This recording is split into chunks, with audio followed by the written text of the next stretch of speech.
Qu'est-ce que le feng shui de l'habitat? Alors, chez nous, nous pratiquons le feng shui de l'habitat qui est le feng shui tibétain, qui va vous permettre d'obtenir chez vous plus d'énergie, je dirais de la liberté dans vos choix, du temps pour vous, pour vos projets, tout ceci en faisant rentrer le feng shui dans votre maison. Bonjour, je suis Françoise Chevalier, consultante en feng shui tibétain et en géobiologie et en feng shui humain. Ma formation s'appelle le feng shui énergétique et humain. Et voilà, je vais vous parler des bienfaits du feng shui de l'habitat. Donc, en travaillant sur notre maison, sur notre lieu de vie, en lui apportant de l'énergie, de l'harmonie, vous allez obtenir, je dirais, de la joie. Je pense que c'est le mot qui ressort le plus souvent chez les personnes qui ont terminé la formation. Elles disent tous: j'ai retrouvé la joie, j'ai retrouvé ma paix intérieure, j'ai retrouvé l'harmonie dans ma famille, je me sens libre d'aller où je veux, de vivre ma vie comme je le ressens, comme j'en ai envie. Je me sens plus valorisée, j'ai la valorisation pour moi et je suis valorisée au travail par les gens de l'extérieur. C'est pas beau tout ça? C'est quand même extraordinaire. Alors, comment allons-nous procéder pour mettre tout ceci en place sur la maison? Maison-appartement, ça peut être maison, appartement, votre bureau, votre commerce, votre entreprise, tous les lieux, voilà, sur lesquels on va pouvoir travailler. La première chose qu'on va étudier chez vous, on va commencer par étudier la forme. Feng Shui tibétain, elle travaille la forme également. Forme des maisons, forme du terrain. À l'origine, dans l'ancien temps, les maisons étaient toutes carrées. Voilà, carré, c'est la forme initiale de la maison, c'est la forme qui est liée à la terre et c'est cette forme-là qui était la plus indiquée pour les maisons. Et puis au fil du temps, eh bien voilà, on a évolué, on est très empreint de créativité, on a envie de choses nouvelles, on a fait des maisons en L, on les a fait en U, en T, en Y. Aujourd'hui, on fait des blocs, on fait 3 blocs de maisons côte à côte qu'on relie ensemble. Mais on s'est éloigné de la forme initiale et je vais même vous dire, plus la forme de votre maison est compliquée, plus la vie à l'intérieur de votre maison est compliquée également. C'est évident, je suis certaine de ce que je dis. Donc, vous voyez, ça va chercher loin. Donc, on va apprendre à resimplifier la forme de la maison et la réinscrire dans une forme simple.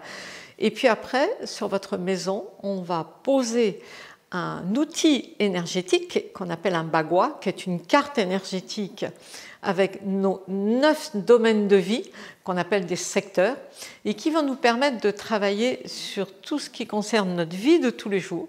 Donc on va pouvoir travailler sur notre santé, sur notre famille et nos relations familiales, sur nos relations avec nos amis proches.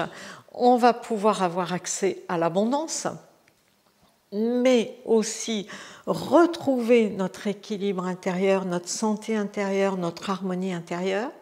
Ça, c'est important, se retrouver axé, centré, ancré, comme on dit tout le temps. On va pouvoir travailler sur nos aides extérieures. Je pense que vous êtes comme ça, à peu près toutes les personnes que je rencontre sont toujours prêtes à aider à l'extérieur, mais ne savent pas se faire aider. Donc ça, vous allez réapprendre à vous faire aider. On va pouvoir travailler sur nos projets, nos relations, voilà, notre créativité, notre spiritualité, nos connaissances. Voilà.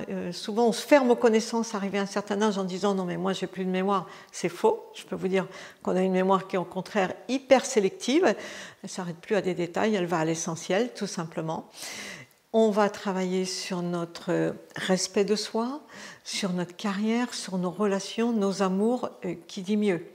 Et en fait, en équilibrant votre maison, vous allez pouvoir travailler sur votre vie personnelle. C'est-à-dire, la maison devient un outil énergétique qui va vous permettre d'activer vos domaines de vie. C'est une synergie entre la maison et soi. C'est quand même extraordinaire, je trouve ça formidable. On va s'attarder plus spécialement sur les 3 pièces principales de la maison qui sont l'entrée, la cuisine et la chambre. Vous allez me dire l'entrée, mais je ne comprends pas très bien, je fais qu'y passer. Eh bien oui, mais l'entrée, c'est par là que l'énergie rentre dans la maison. Donc pour nous, c'est vraiment la pièce principale. C'est celle qui reçoit l'énergie, le souffle qui rentre dans la maison. La cuisine, c'est le lieu où on produit ce qui va nourrir notre corps. Donc c'est un lieu de production essentiel. Sans nourriture, on n'existe plus. Et la chambre des parents, évidemment, hein, la chambre parentale, eh bien c'est là où on se ressource la nuit. On se rééquilibre la nuit et on régénère nos cellules. Ce qui explique que voilà, ce sont les 3 lieux qui sont les principaux. Et puis, on va appliquer dans notre maison, on va appliquer des outils énergétiques qui vont être très agréables à appliquer, vous verrez, qui sont liés aux 5 éléments, le bois, la terre, le feu, le métal et l'eau. La plupart des personnes connaissent les 4 éléments déjà au yoga, souvent vous les connaissez. Nous, on rajoute le bois, qui est vraiment l'énergie de la croissance. Et en fait, on va apprendre à les articuler dans notre maison pour aller activer les énergies dans notre vie. Et ça, c'est vraiment un très, très agréable à faire. Plus on va activer les couleurs, pas n'importe où, n'importe comment, de quelle façon, on va vraiment les articuler d'une certaine façon, mais je vous rassure, vous n'êtes pas obligé de repeindre votre maison. Vous pouvez garder ce que vous avez, on corrigera les couleurs qui n'iront pas et on en ramènera d'autres, ou pas, on verra, mais une maison par exemple qui est toute grise, blanche et noire, pour moi c'est une maison qui est liée au métal, eh bien on va essayer de lui amener un petit peu de couleur pour lui amener de la joie justement. Et on va y arriver subrepticement, mais on va réussir à l'introduire, même si vous n'en voulez pas, elle s'introduira toute seule à un moment donné quand l'énergie sera là.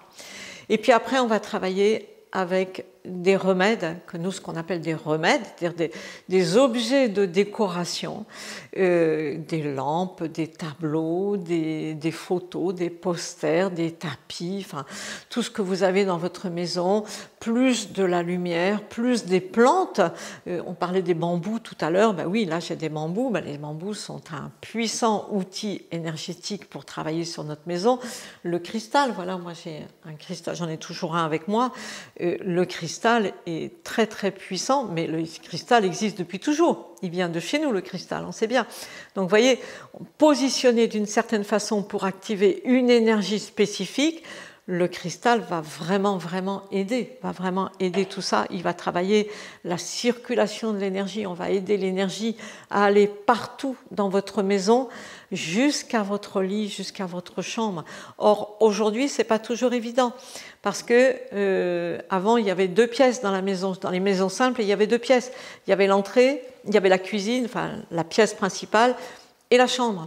Maintenant, on prend un couloir, le couloir va tourner encore, ou alors on va monter un étage, mais ça va tourner dans tous les sens.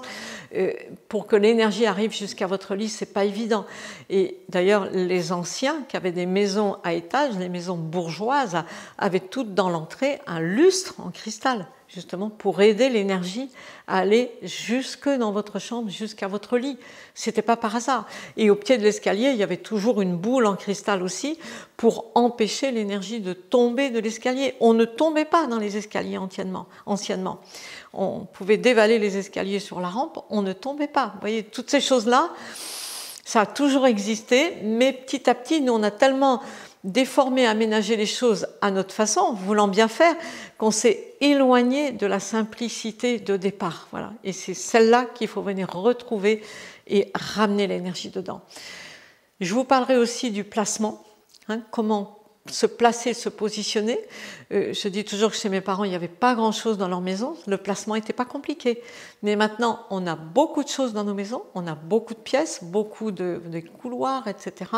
Et savoir bien se positionner, c'est important. Je vois beaucoup de lits qui sont très mal placés, des bureaux aussi, des canapés très mal placés. Donc, réapprendre, voilà, des canapés devant les fenêtres ou dos à la porte, enfin, vous voyez, des lits dans le courant, porte-fenêtre, plein de choses comme ça. Donc, il est important de réapprendre à se positionner. Mais c'est naturel, hein, c'est du bon sens. Hein. Quand je vous le dirai, vous direz, ah bah, mais je le savais ça, je le savais. Mais oui, mais on ne le fait pas parce qu'on s'est écarté du naturel et de notre bon sens.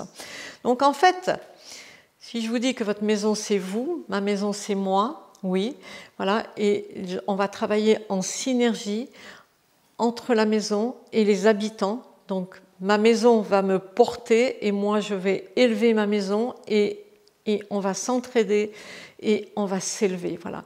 Et on va apprendre donc avec le feng shui de l'habitat à appliquer tous ces éléments dans la maison pour retrouver le bien-être et la joie et puis avoir une maison bonheur, une belle maison.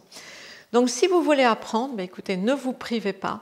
Vraiment, vous n'en aurez que du bénéfice. C'est une belle porte qui s'ouvre à chaque fois. Je propose des formations. Donc là, je pense qu'il faut prendre un rendez-vous. Juste en dessous, vous avez le lien pour prendre un rendez-vous. Parce que voilà, les formations, il y en a plusieurs différentes suivant ce que vous voulez en faire.